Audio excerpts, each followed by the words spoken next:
Charles Elon एक British स्वतंत्र लेखक और लोकप्रिय इतिहासकार थे। चार्ल्स एलन का जन्म 2 जनवरी 1940 भारत के कानपुर में हुआ था। उनके परिवार की 6 पीढ़ियों ने ब्रिटिश एम्पायर के तहत सेवा की थी। उनके पिता Jeffrey Saint GT Allen Bharat के असम में बालीपारा फ्रंटियर ट्रैक पर सहायक राजनीतिक अधिकारी थे। कई वर्षों तक यह परिवार ब्रह्मपुत्र नदी के तट पर सदियाए में रहा, लेकिन जब भारत स्वतंत्र हुआ तो अगस्त 1947 में एलन परिवार इंग्लैंड लौट गया। लेकिन एलन के पिता को सरकार के लिए अपना काम जारी रखने के लिए भारत लौटने के लिए कहा गया। एलन और उनके भाई अपनी शिक्षा पूरी करने के लिए इंग्लैंड में रुके।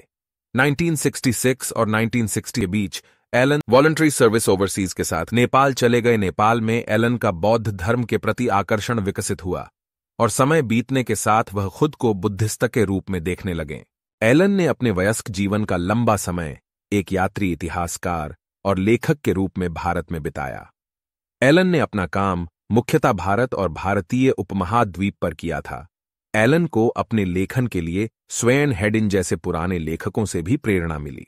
उनके द्वारा लिखी गई most popular books one plain tales from the Raj to God terrorist, Wahhabi cult and the hidden, Coromandel a personal history of South India, Buddha and the sahib, Buddha and doctor Fuhrer an archaeological scandal, Ashoka the search for Indian lost emperor.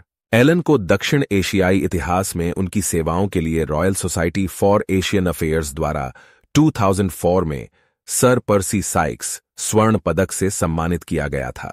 Elon का 80 वर्ष की आयु में 16 अगस्त 2020 को London, England में उनके घर पर निधन हो गया। उनके परिवार में उनके बच्चे और पत्नी एलिजाबेथ हैं।